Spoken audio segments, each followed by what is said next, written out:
जय सिया राम सभी प्रतिभागियों को। मैं Monu sir Kailaras Hindi and agriculture आप लोगों के लिए आज हम चौथी लाइव क्लास लेकर आए हैं, जो कि बिल्कुल निःशुल्क है। कोई फीस नहीं है, कोई चार्ज नहीं है। जैसा कि हमने बताया, ये लगातार हमारी क्लास चलती रहेंगी, निःशुल्क चलती रहेंगी।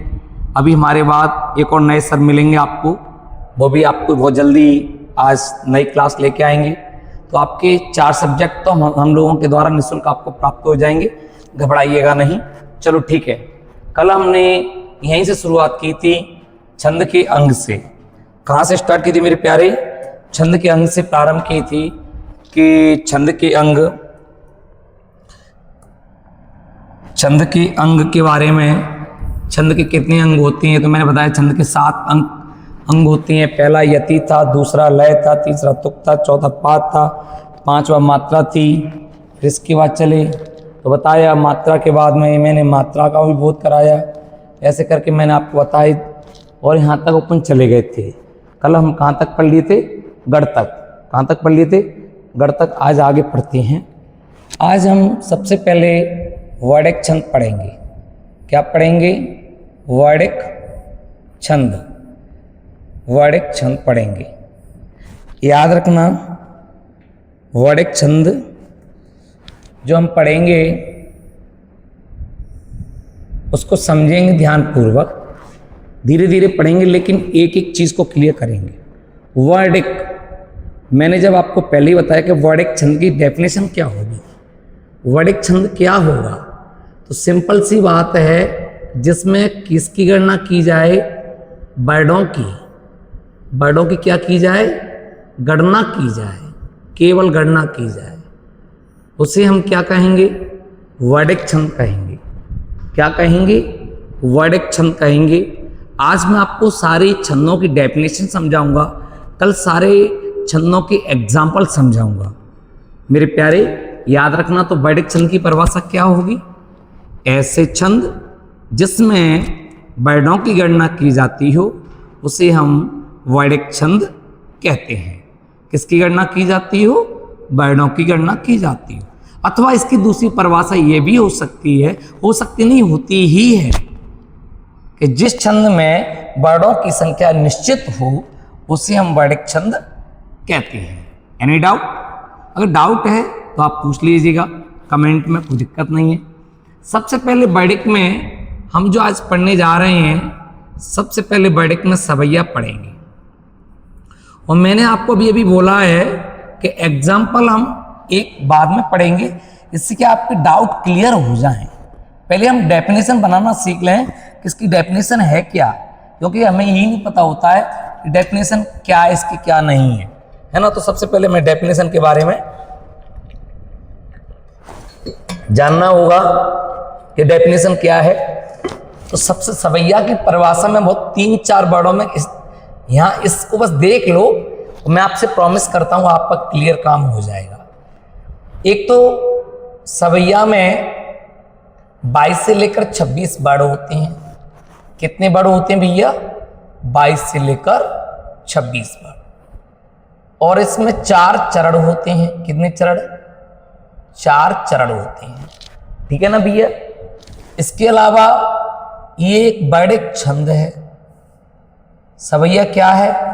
वर्णक छंद है। तो आपसे अब सवैया की परिभाषा पूछी जाए कि सवैया किसे कहते हैं, तो कह देना सवैया एक वर्णक छंद है। इसमें 4 चरण होते हैं और 22 से लेकर 26 वर्ड होते हैं। कितने वर्ड? 22 से लेकर 26। कितने वर्ड बोले भैया मैंने अभी आपको?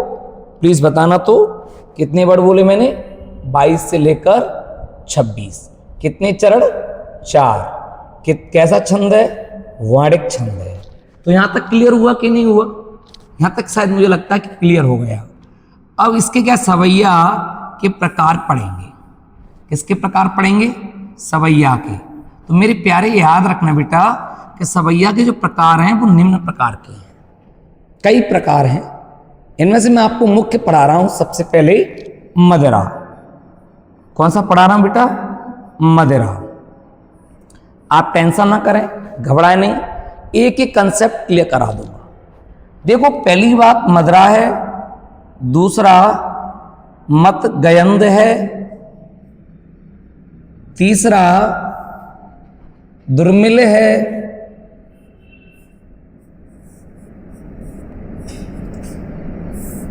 चौथा माधवी है,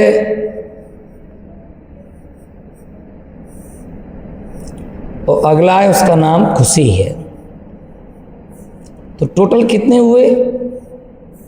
कितने हुए? अब देखो, सबसे पहले इनकी डेफिनेशन आज ही क्लियर करा दूं आपको, घबराने वाली बात नहीं है। Number 1, number 2, number 3, number 4, number 5 और नंबर 6 भी से कह सकती हैं। आज 6 प्रश्नों की परिभाषा आपको कंठस्थ जीवन के लिए याद करा रहा हूं, पक्का आप भूल नहीं पाओगे, मैं प्रॉमिस कर रहा हूं। बस आप वीडियो को देखते रहिए, वॉच करते रहिएगा और आपके साथ मैं खड़ा हूं। तो पहली परिभाषा बताएंगे अपन सवैया की। सवैया कैसा छंद है? वाणिक छंद है। कितने चरण? 4 चरण। कितने वर्ड? 22 से लेकर 26। कितने? 22 से लेकर 26। कितने चरण? 4। कितने वर्ड? कैसा छंद है? वर्णिक छंद है। इसकी परिभाषा हो गई। इसके एग्जाम्पल जो इनके उदाहरण हैं वही इसके एग्जाम्पल हैं भैया। जो इसके उदाहरण है ना, जैसे मदरा का तो सवैया का एक उदाहरण है, मतगेंद्र का उदाहरण तो सवैया का है, दुर्मिल का तो सवैया का है, माधवी का तो सवैया का है, खुशी का तो सवैया का है। डाउट उसमें है क्या? क्या दिक्कत है? सब वही है।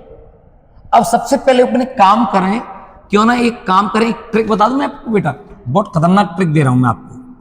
चलो यहां पहले सबसे पहले 22 लिखो, यहां 23 लिखो, यहां 24 लिखो, यहां 25 लिखो, यहां 26 लिखो। अरे एक चीज देखिए, कितने वर्ड? 22। 22 से स्टार्ट किया, कितने तक? 26 तक। कितने चरण? 4। लो भैया 4। कितने चरण? 4। कितने चरण? 4। कितने चरण? 4। कितने चरण? 4। भैया अभी तक तो कॉमन। फिर कैसा छंद है? तो वर्णिक। लो भैया वर्णिक। कैसा छंद है? वर्णिक। लो भैया वर्णिक। कैसा छंद है? वर्णिक। लो भैया वर्णिक। कैसा छंद है? वर्णिक। लो भैया वर्णिक। कैसा छंद है? वर्णिक। लो भैया वर्णिक। यहां तक तो समझ में आया ही होगा, आशा करता हूं शायद यहां तक तो समझ में आया होगा, कोई डाउट नहीं आया होगा। अब हमारे घर पे एक नियम होता है, जैसे हम बच्चों के नाम क्या प्यार से, जैसे किसी बच्चे का नाम हमने रख दिया अभिषेक, तो हम उसे क्या कहने लग जाते हैं? अभी अभी ऐसे कहने लग जाते हैं। जैसे किसी बच्चे का नाम कृष्णा है तो उसे काना काना कहने लग जाते हैं। कहते हैं कि नहीं कहते ऐसे? जैसे किसी का नाम कुछ और है, कल्याण है तो उसे कल्ला कहने लग जाते हैं। भूपेंद्र को भूरा कहने लग जाते हैं, सत्येंद्र को सत्य कहने लग जाते हैं, सत्तू कहने लग जाते हैं। ऐसे हमारे यहाँ नाम है, उसी प्रकार छंदों के भी नाम है। हाँ, मतगेंद्र सवैया को अपन मालती सवैया कहते हैं। कौन सा कहते हैं? मालती सवैया कहते हैं, मालती। और दुर्मिल को क्या कहते हैं? तो चंद्रकला कहते हैं दुर्मिल को, और माधवी को सुंदरी कहते हैं। क्या कहते हैं? माधवी को सुंदरी।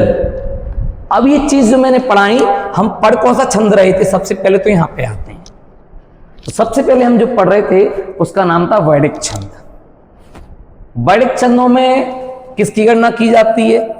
वर्णों की गणना की जाती है, उसे वैदिक छंद कहते हैं। और या ये कह सकते हैं वैदिक छंद में वर्णों की संख्या कैसी होती है? निश्चित होती है। तो इसीलिए हम इसे वैदिक छंद कहते हैं। वैदिक छंद में सबसे पहले क्या पढ़ रहे हैं अपन? सवैया पढ़ रहे हैं। सवैया कैसा छंद है? वैदिक छंद है। कितने चरण हैं? 4 चरण हैं।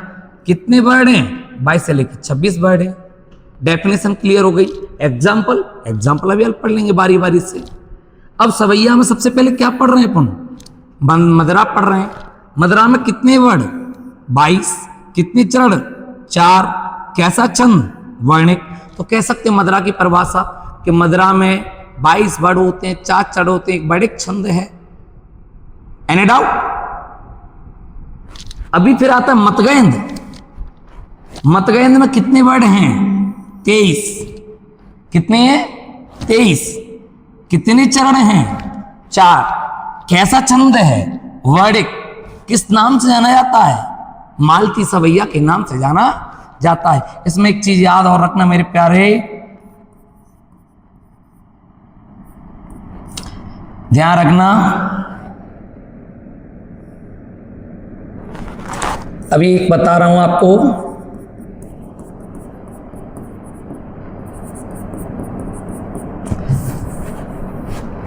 इसमें 7 भगड़ होते हैं। 7 क्या होती हैं? भगड़ होती हैं। कितने? और इसमें 8 सगड़ होते हैं। ये भी स्पष्ट कर दूं मैं? हाँ, तो कह सकते हैं मदरा में 22 वर्ड होते हैं, 4 चढ़ होते हैं, बड़े छंद है। फिर मतगेंद्र की परिभाषा बोलेंगे तो मतगेंद्र बोलेंगे मतगेंद्र सवैया में 23 वर्ड होते हैं, 4 चरण होते हैं, यह एक वर्णिक छंद है। इसे मालती सवैया के नाम से जाना जाता है। इसमें 7 भगड़ होते हैं, अंत में लघु गुरु होते हैं। Any doubt? फिर क्या आया? दुर्मिल आया। दुर्मिल में क्या पढ़ेंगे? दुर्मिल में 24 वर्ण हैं। ये सब वर्ण हैं। कितने वर्ण हैं? 24। कितने चरण हैं? 4 हैं। कैसा छंद है? वर्णिक छंद है। किस नाम से जाना जाता है? चंद्रकला के नाम से जाना जाता है। कितने गढ़ हैं? 8 सगढ़ हैं। अरे भैया कंसेप्ट क्लियर? कंसेप्ट क्लियर हुआ कि नहीं हुआ? परिभाषा यहीं से बनवा दी मैंने तो। अब क्या आया? माधवी आया। माधवी में कितने वर्ड हैं? 25 हैं। कितने चरण हैं? 4 हैं। कैसा छंद है? वर्णिक छंद है। किस नाम से जाना जाता है? सुंदरी के नाम से जाना जाता है। आगे क्या है? खुशी। खुशी की क्या परिभाषा होगी? खुशी की परिभाषा है कि 26 वर्ड होते हैं, 4 चरण होते हैं, एक वर्णिक छंद है। आज मैंने कुल मिला के आपको देखा जाए ऑल ओवर, तो मेरे प्यारे मैंने आज आपको परिभाषा सिखाई है। कल मैं आपको उदाहरणों को सिखाने की कोशिश करूंगा जिससे आपका कोई भी कंसेप्ट छूट ना जाए। अभी ये खत्म नहीं हुआ, अभी आगे बात करते हैं। अब जो आया सबसे पहले अब पढ़ेंगे कवित्व। ये मानो कि जैसे राजा होते हैं ना, तो राजाओं के ऊपर एक महाराजा होता है, वैसे ही छंदों में कवित्व जो छंद है वो सबसे श्रेष्ठ छंदों में से एक हुआ करता है। हुआ करता क्या होता है? हाँ, इसकी परिभाषा बता दूं सबसे पहले मैं कि ये सबसे पहले तो एक बात है कि वर्णिक छंद है और इसमें भी कितने चरण हैं? 4 चरण हैं और 16 और 15 के यति का इसमें विधान होता है और 16 15 को जोड़ेंगे तो 31 वर्ड होते हैं। एक चीज और बता दूं मेरे प्यारे, इसका अंतिम वर्ड दीर्घ होगा। अंतिम वर्ड कैसा होगा? दीर्घ होगा। एक चीज और स्पष्ट कर दूं कि इसमें 8 शब्दों की 3 बार पुनरावृत्ति होगी, जबकि 7 शब्द की केवल 1 बार पुनरावृत्ति होगी। मेरे प्यारे याद रखना, इसको कभी कभी कुछ लोग घनाक्षरी भी कहते हैं। इसके भेद भी हैं। मनहरण, अब इसके भेद भी हैं, पर लेकिन उनसे पहले नहीं है, पहले हम इनको समझना है। तो बताइए कवित्व की परिभाषा क्या होगी? कवित्व एक वर्णिक छंद है, इसमें 4 चरण होते हैं, 16 15 पे यति का विधान होता है और कुल वर्णों की संख्या 31 होती है। इसका अंतिम वर्ण कैसा होता है? दीर्घ होता है और इसमें 8 शब्दों की 3 बार पुनरावृत्ति होती है, जबकि 7 वर्णों की 1 बार ही पुनरावृत्ति होती है और ये इसे घनाक्षरी छंद के नाम से जाना जाता है। अभी एग्जाम्पल नहीं लाया, ऐसा नहीं कि एग्जाम्पल मुझे आ नहीं रहे, मैं जानबूझ के नहीं बता रहा था। 8 जैसे मैं अभी बोलूं कि सभी किसानों को लबाने का भिखारी वाट चाकर चप्पल नट चोर 4 चीट की, ये एग्जाम्पल इसी का है। लेकिन मैं चाह रहा हूं कि आपको बिल्कुल कंठस्थ कराऊं। मैं चाह रहा हूं कि आपका कंसेप्ट एकदम क्लियर करा के चलूं, जिससे आपको प्रॉब्लम ना आए लाइफ में। समझ रहे ना मेरी बात? तो यहां तक हुआ। इसके बाद एक छंद और आता है, उसका नाम है रुबाई।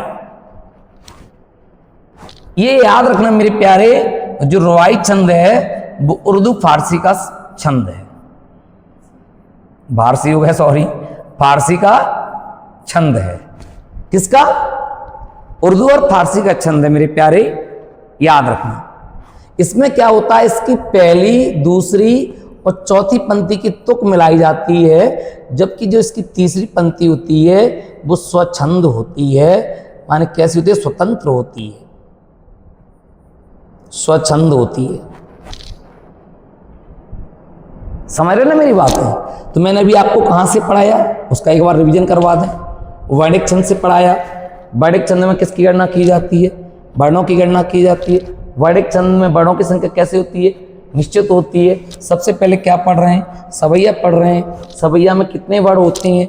22 से लेकर 26 वर्ण होती हैं। कितने चरण होते हैं? 4 चरण होते हैं। कैसा छंद है? वैदिक छंद है। यहां तक कुछ समझ में आया? अब सवैया के क्या पढ़ेंगे? भेद पढ़ेंगे। सबसे पहले क्या पढ़ेंगे? मदरा पढ़ेंगे। मदरा में कितने वर्ण? 22। कितने चरण? 4। कैसा छंद है? वैदिक छंद है। अब क्या पढ़ेंगे? मतगयन पढ़ेंगे। मतगयन में कितने वर्ण होंगे? 23 होंगे। कितने चरण होंगे? 4 होंगे। कैसा छंद है? वैदिक छंद है। किस नाम से जाना जाएगा? मालती के नाम से जाएगा। कितने गढ़ हैं? 7 भगड़ हैं। Any doubt? फिर क्या पढ़ेंगे? अब ध्रुमिल पढ़ेंगे। ध्रुमिल में कितने वर्ण हैं? 24 वर्ण हैं। कितने चरण हैं? 4 चरण हैं। कैसा छंद है? वैदिक छंद है। किस नाम से जाना जाएगा? चंद्रकला के नाम से जाना जाएगा। कितने गढ़ हैं? 8 सगढ़ हैं। Any doubt? फिर क्या आया? माधवी। कितने वर्ण हैं? 25 हैं। कितने चरण हैं? 4 हैं। कैसा छंद है? वैदिक छंद है। किस नाम से जाना जाता है? सुंदरी के नाम से जाना जाता है। अब कौन सा पढ़ेंगे? खुशी। खुशी में कितने वर्ण हैं? 26। कितने चरण हैं? 4। कैसा छंद है? वैदिक छंद है। क्लियर? परिभाषा रट गई हमें, तो जरूरत ही नहीं पड़ रही कहीं से कहीं तक। अब आया कवित। क्या आया? कवित। कवित कैसा छंद है? वैदिक छंद है। कैसा छंद है? वैदिक छंद है। वैदिक छंद है।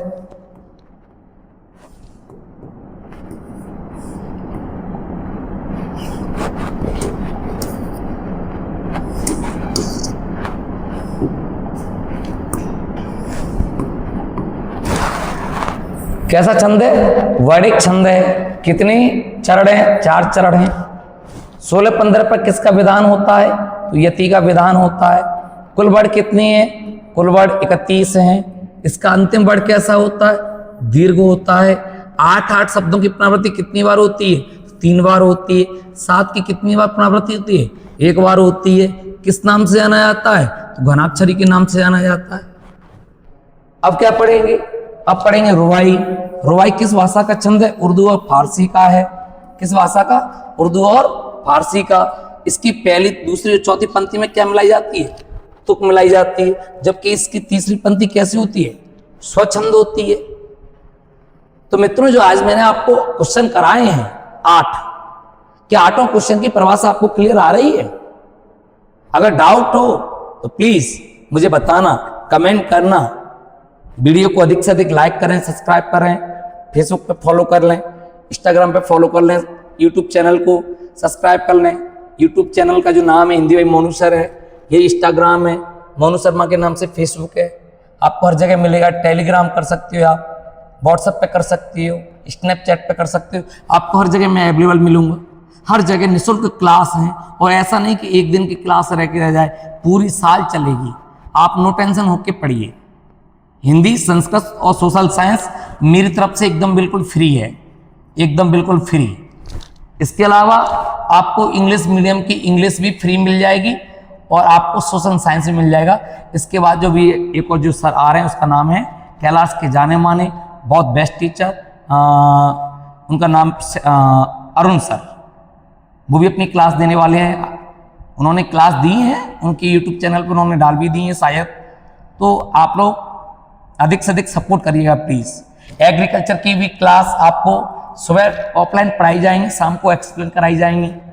तो आपको डबल डबल फायदा हो रहा है ऑफलाइन के साथ में ऑनलाइन चीज़ें, जिससे आप घर पर रिवाइज कर सकें। यही फायदा होता है कि कोचिंग पढ़ने जाते हैं, उस टीचर की कम से कम लैंग्वेज को तो पढ़ेंगे। और किसी कोचिंग पर दूसरी पे जा रहे हैं, फिर हमारी लैंग्वेज समझ में नहीं आएगी, अरे वो अलग कर रहा है, कि नहीं तुम मेरी भाषा करो, ऐसा होता है ना। तो प्लीज़ आप सब लोगों से निवेदन है कि आप लोग सपोर्ट कीजिएगा। और एक और चीज़ बता रहे हैं, कल भी कहा था, आज भी कह रहे हैं, हम बड़े लेवल पे काम नहीं कर पाए, बड़ी बड़ी संस्थाओं में नहीं जुड़े हैं, लेकिन आपको हम पक्का कह रहे हैं कि हम बड़ी बड़ी संस्थाओं की तरह आपको अच्छा मटेरियल देने की कोशिश करेंगे, जिससे आपको अपने आप में फील हो बड़ी बड़ी संस्थाओं की तरह। कोई बड़ी संस्था कोई पढ़ाने वाले जो होते हैं उनमें इंसान ही होते हैं, कोई भगवान नहीं आते। हम इंसान हैं, हम भी आपको वही देना चाहेंगे और आपको बताएंगे कि प्रतिभाएं गांवों में, छोटे छोटे कस्बों में छिपी होती हैं, बड़े बड़े शहरों में ही नहीं हुआ करती। तो आप सब लोगों से निवेदन है कि अपना प्रेम, अपना स्नेह, अपना वात्सल्य खूब लुटाइएगा और खूब सहयोग कीजिएगा। जय सिया राम, जय सिया राम, जय भारत, जय हिंद, जय विप्र बंधु, जय हिंद।